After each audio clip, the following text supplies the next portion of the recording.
matin. Bonne journée. Mathieu, on parle d'une application québécoise destinée aux jeunes enfants ce matin. Absolument. On parle d'éducation numérique et ça commence quand même assez tôt. Par contre, j'ai plusieurs bémols. Tu connais déjà, Gino, ma relation avec les écrans et les jeunes enfants. Mais il y a Jay Machalani, qui est un chroniqueur techno, qui est un enthousiaste technologique, militaire aussi à 16 heures. Merci beaucoup d'être là. Jay a créé une application et il faut que tu nous expliques d'où est venue l'idée destinée aux jeunes enfants. Exactement. Donc, initialement, je voulais juste trouver un piano pour ma fille. Quelque chose de vraiment simple. Donc, elle a son piano qu'elle utilise puis qu'elle adore, mais j'en voulais un comme sur tablette, sur téléphone, pour que ce soit plus flexible d'avoir avec moi. Et j'ai essayé plein d'applications. Et soit ça sonnait mal, soit ça sonnait faux, soit c'est comme le design était comme un peu sketch, je peux me permettre l'expression. Et sinon, il y avait plein de publicités, donc il n'y avait rien de simple. Je voulais juste une application simple, sécuritaire pour ma fille. Et finalement, j'ai fait, tu sais quoi, je vais le faire moi-même. Donc, ça a commencé par un piano. Ça a emmené l'idée qu'on avait pour un petit livre illustré techno. Puis ensuite, ça l'a comme gonflé vers cette application complète qu'on a faite qui s'appelle Mini Techno. OK. Ça s'adresse à qui? Puis qu'est-ce qu'on est supposé apprendre en tant qu'enfant là-dedans?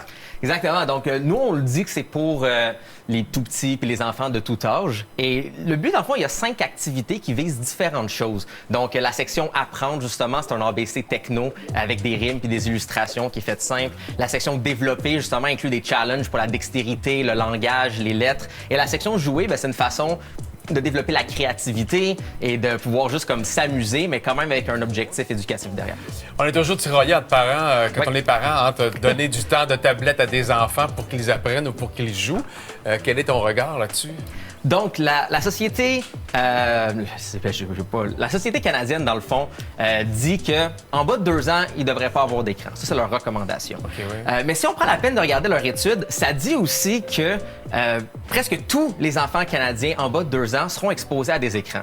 Donc, malheureusement, de juste prendre une approche de pas d'écran et d'oublier cette réalité-là, je trouve que c'est pas mieux, c'est contre-intuitif.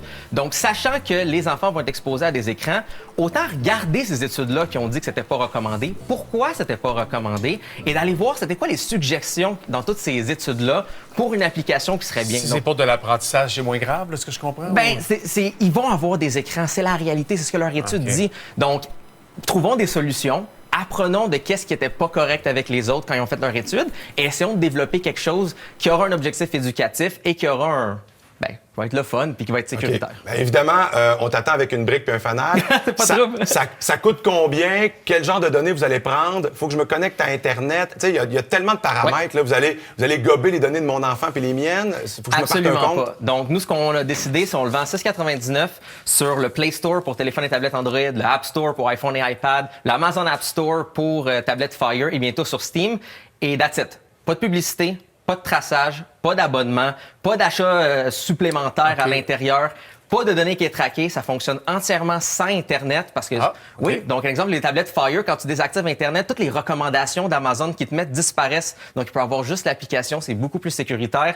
C'est quelque chose que je donne à ma fille moi-même. Donc, je voulais pas qu'elle ait de niaisage dedans. Tu parles d'un besoin personnel. Exactement. OK. Ça va être quoi la suite? Parce que c'est seulement 5 jeux. Là. Je vois très bien des jeux de mémoire ou des jeux de 7 différences, des choses comme ça.